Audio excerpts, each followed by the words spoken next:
E aí, pessoal, tudo bem? Na aula de hoje vamos falar um pouquinho sobre a parte de nutrição na avicultura. Pretendo abordar com vocês os assuntos como o programa de alimentação, as recomendações nutricionais, o conceito e aplicação de proteína ideal e alguns aditivos dentro da nutrição de aves. Tá certo? Então, boa aula a todos. Bom, quando pensamos em ingredientes de uma ração, temos que levar em consideração tudo aquilo que entra dentro da sua composição, como milho, farelo de soja, sorgo, farelo de trigo, milheto, sal, óleo, suplementos minerais, suplementos vitamínicos ou alguns outros aditivos, assim também como os aminoácidos essenciais. Então, todos esses são considerados ingredientes de uma ração. E como é feita a classificação da composição desses alimentos? Então, temos aqui, o alimento ele vai ser dividido em duas categorias primeiro, que seria a parte de umidade do alimento e a matéria seca. Dentro dessa matéria seca, ele é dividido em duas grandes áreas, que são a matéria orgânica e a matéria mineral.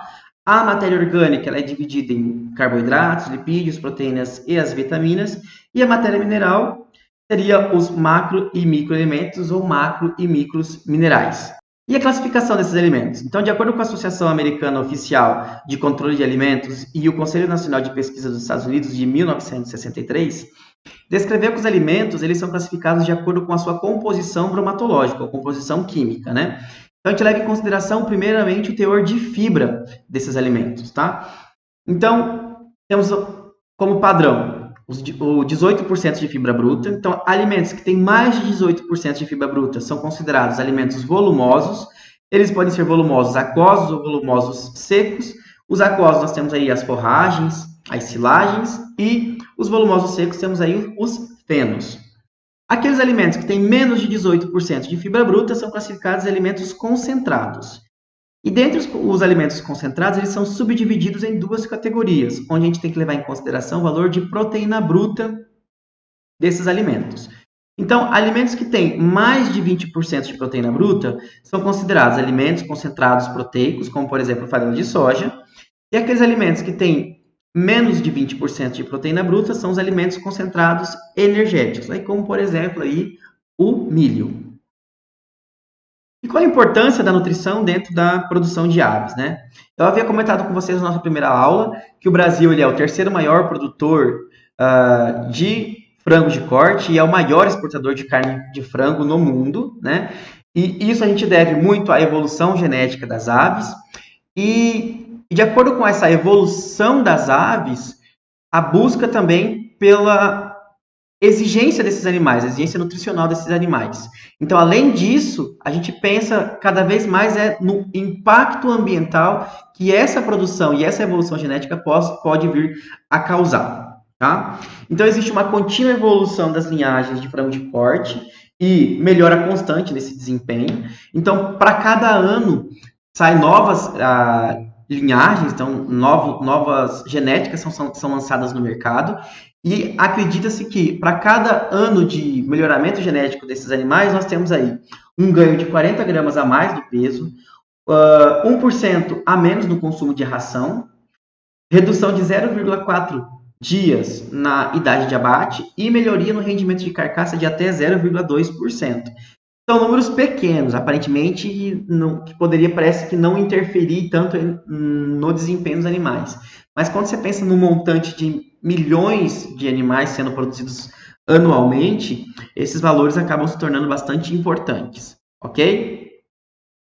Então aqui nós temos uma tabela onde nós levamos em consideração aí, lá, o ano de 1930 até o ano de 2017, em relação ao peso dos animais, a conversão alimentar e a idade de abate.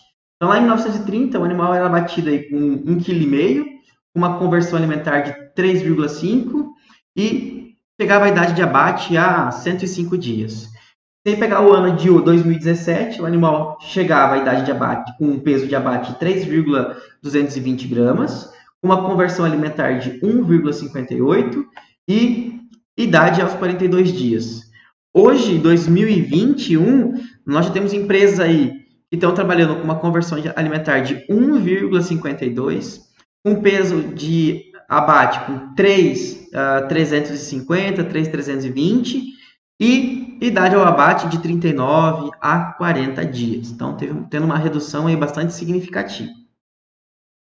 Levando em consideração que para isso acontecer, então houve diversos estudos na questão genética, na questão nutricional, para poder atender à exigência dessa genética cada vez mais exigente, a ambiência, tanto que eu mostrei para vocês diferenciação principalmente na questão do sistema de produção desses animais, os galpões de pressão positiva, de pressão negativa, a sanidade cada vez mais rigorosa e a questão do manejo, onde a gente tem mais aí cada vez mais tecnologia empregada dentro do sistema de produção.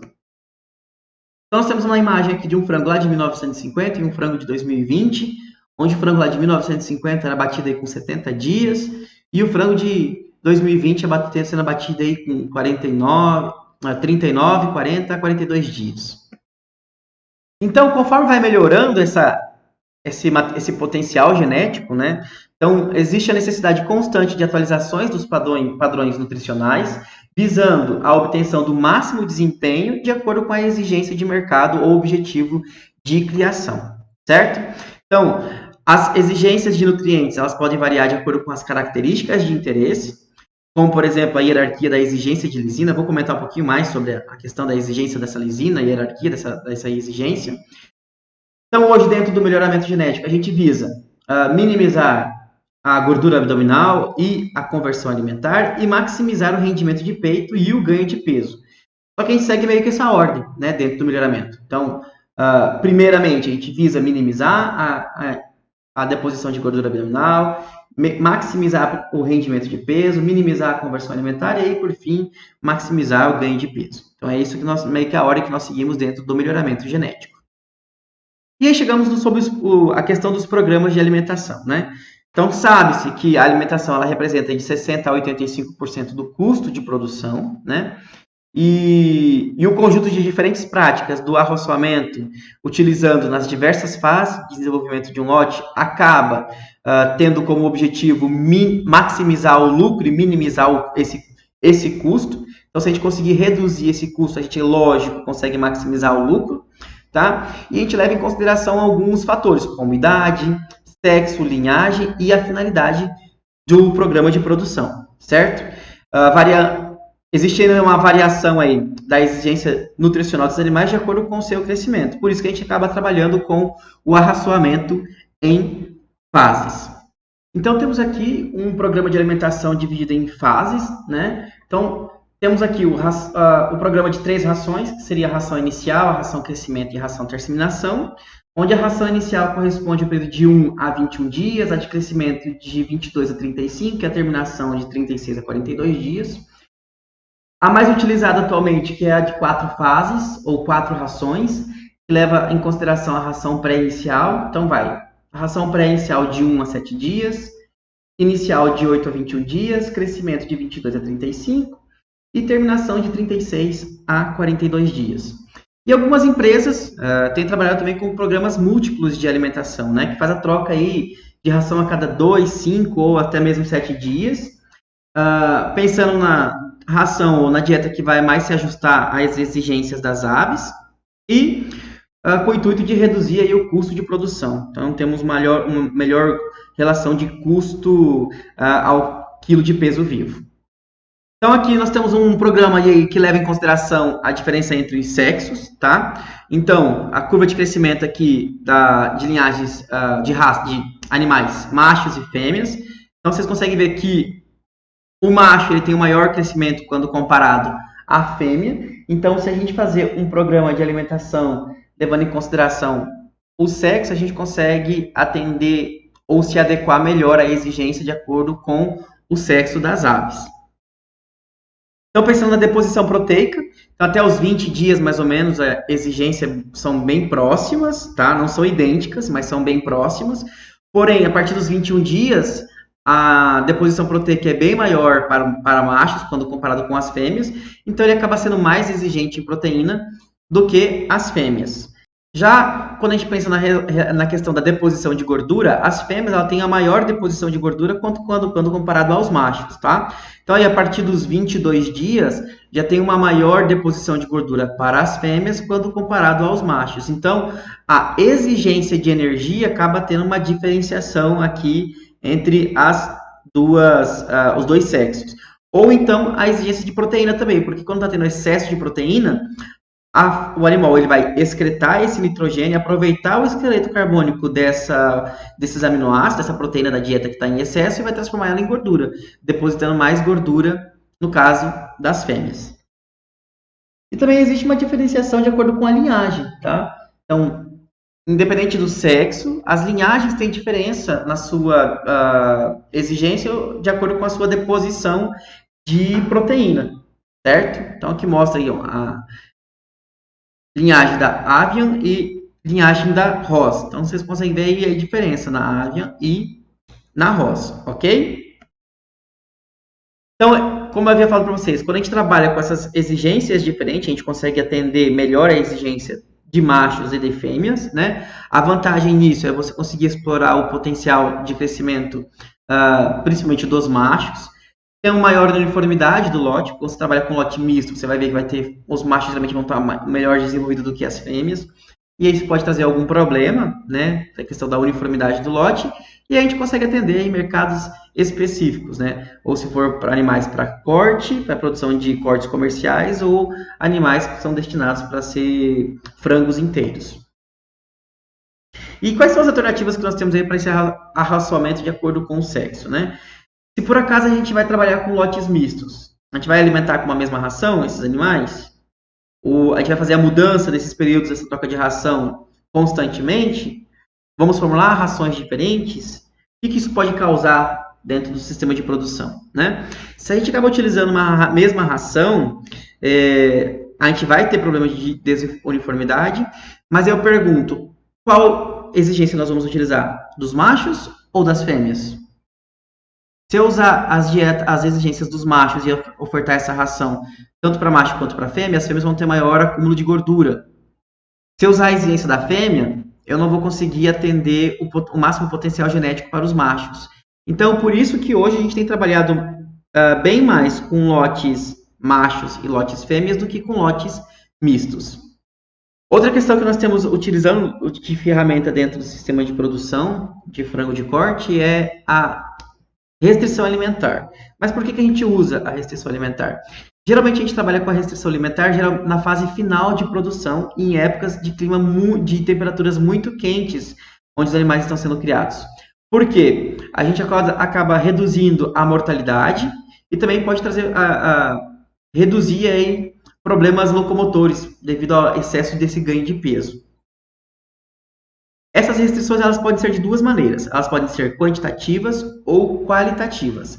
A quantitativa a gente vai limitar o tempo ou limitar a quantidade de ração, tempo, o quanto essa ração vai ficar sendo disponibilizada para os animais ou a quantidade que essa ração vai ser ofertada para cada um desses animais, certo?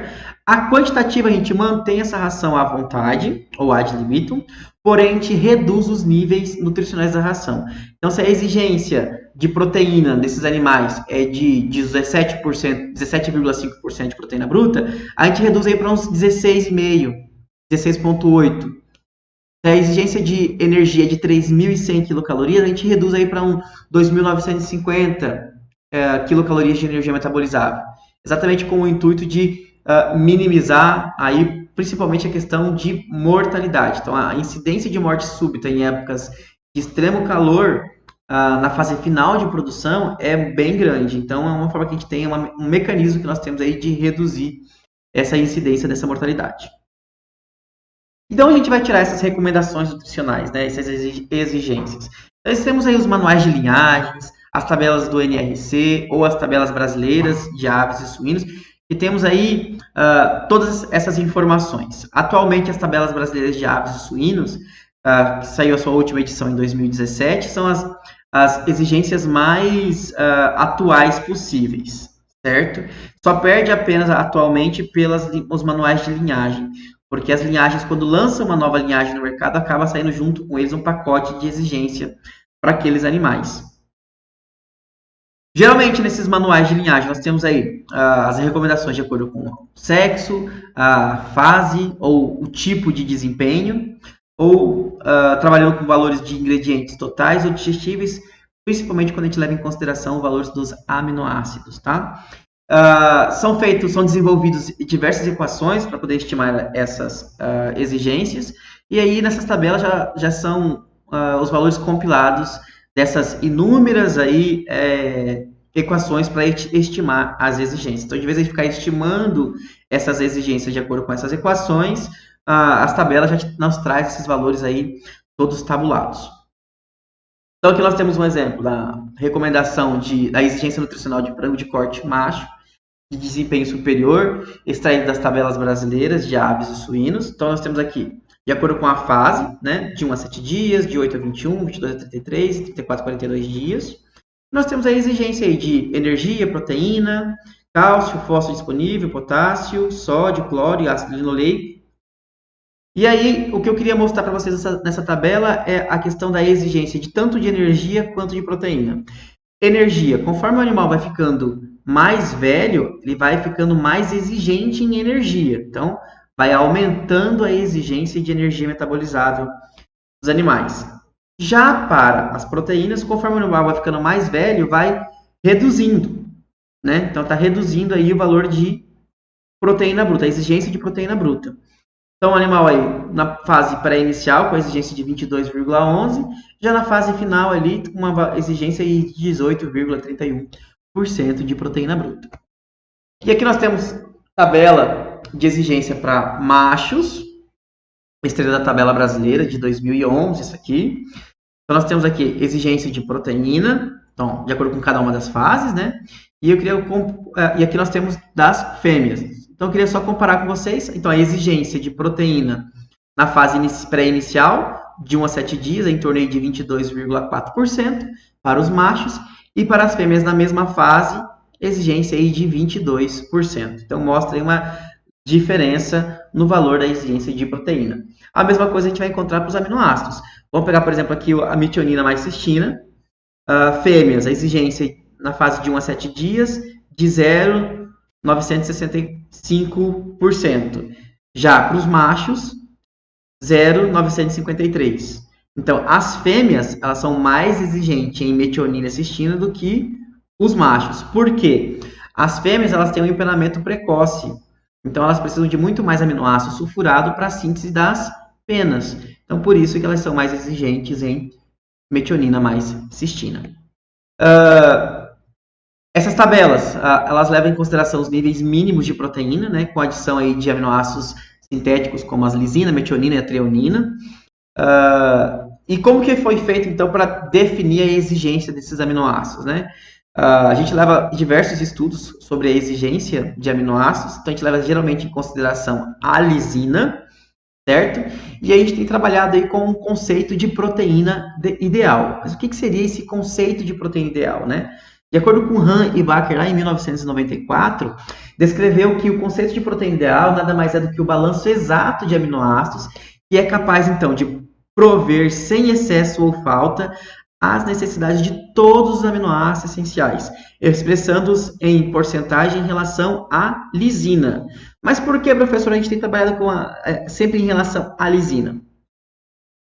Porque existe um grande número de publicações de trabalhos sobre a exigência de lisina, certo? A lisina, pensando em dietas para aves, onde nós temos uma ração à base de milho e farelo de soja, ele é o segundo aminoácido limitante e ele é o principal aminoácido para a síntese de proteína muscular e é o aminoácido que tem a maior facilidade de se fazer a análise laboratorial. Por isso que a gente tem trabalhado sempre a exigência dos aminoácidos em relação à determinação da exigência dos aminoácidos em relação à lisina. Então, a relação entre a lisina e os demais aminoácidos essenciais permanece, em grande parte, inalterada, apesar dos fatores dietéticos, ambientais e genéticos, que podem afetar a exigência desses aminoácidos. Então, a vantagem de se trabalhar com o conceito de proteína ideal é reduzir a excreção de nitrogênio, Redução na quantidade de soja nas rações, lembrando que soja, alimento proteico, acaba sendo bem mais caro quando comparado, por exemplo, com o milho. E é uma ferramenta aí que a gente pode utilizar para fazer tomadas de decisões. Lembrando que os microminerais e as vitaminas, a gente acaba utilizando suplementos para poder atender a exigência, porque só a quantidade de vitaminas e minerais oriundos dos principais ingredientes, como milho e farelo de soja, não é o suficiente para atender a exigência desses nutrientes, tá? Então aqui, como eu havia falado para vocês, a gente sempre leva em consideração a lisina para determinar a exigência dos demais aminoácidos. Então, por exemplo, a lisina a gente coloca como 100, valor de exigência dela, certo? E vamos dizer que para frango de corte, né, a exigência de lisina, exemplo só, tá pessoal, é hipotético. A exigência de lisina no período de 1 a 21 é de 100 gramas. Metionina, ela vai ser 39% a exigência da lisina, então seria de 39 gramas. E assim vai para todos os aminoácidos. E aí chegamos aí aos aditivos, né? Os aditivos são ingredientes que vêm sendo utilizados em grande escala dentro da nutrição de aves, tá? E de acordo com a instrução normativa do Ministério da Agricultura, Pecuária e Abastecimento, número 44, de 15 de dezembro de 2015, descreveu que os aditivos são produtos destinados à alimentação animal, são substâncias, micro-organismos ou produtos formulados, adicionados intencionalmente aos produtos, que não é utilizada normalmente como ingrediente e tem ou não valor nutritivo e que melhora as características do produto destinados à alimentação animal e dos produtos animais. Melhora o desempenho dos animais sadios ou atenda às necessidades nutricionais. Então, nós temos aqui alguns aditivos, sendo eles acidificantes ou conservantes, adsorventes, aglutinantes, anticoxidianos, antifúngicos, antioxidantes, aromatizantes ou palatabilizantes, corantes, pigmentantes, enzimas, probióticos, prebióticos, simbióticos, nutracêuticos e alguns melhoradores de desempenho.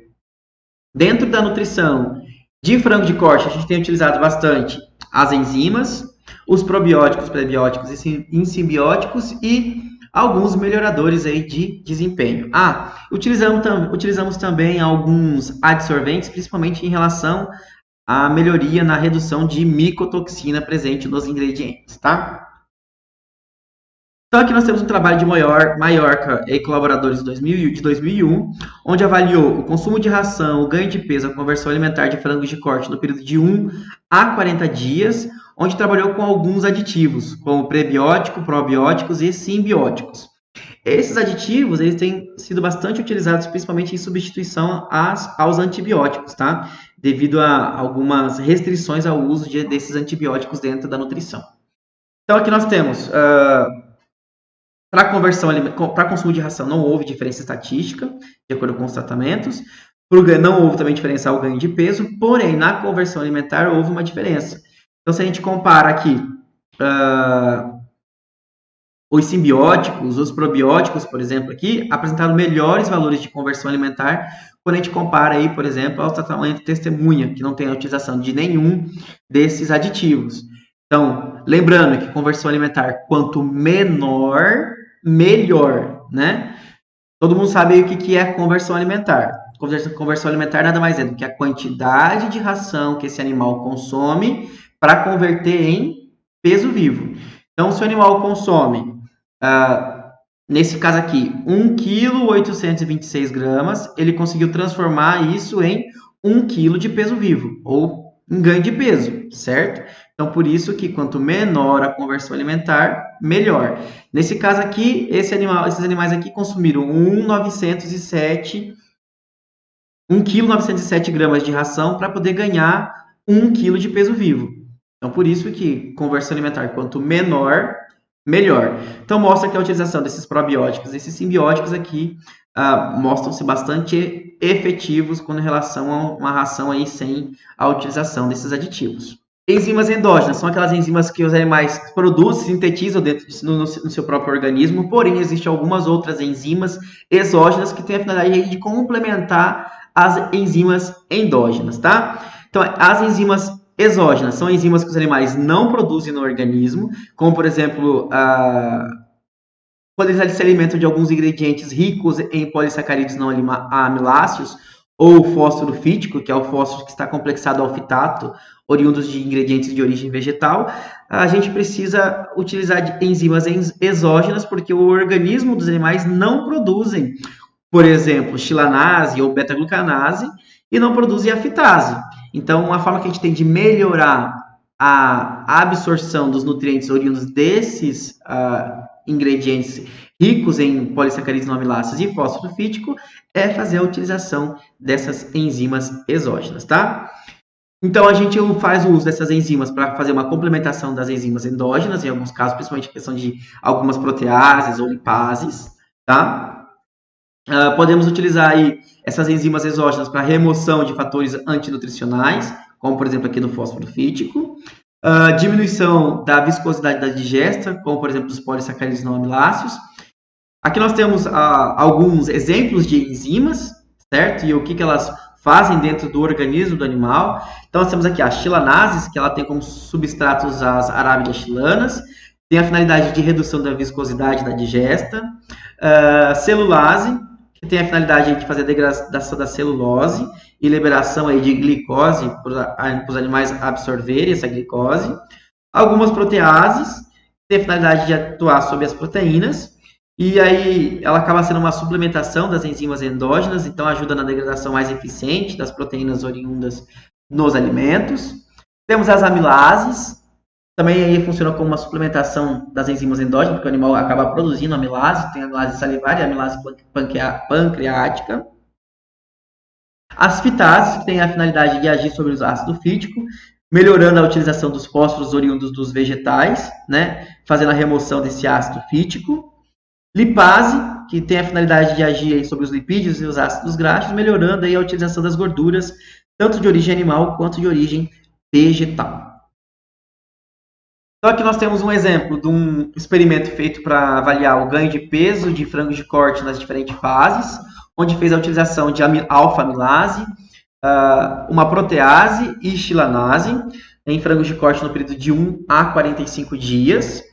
Então, nós temos aqui farelo de soja, o efeito do tipo de soja. Então, nós temos farelo de soja, soja integral tostada e soja integral extrusada, de acordo com cada uma das fases, e o efeito da enzima, né? Então, com a adição do complexo de enzimas e sem as enzimas.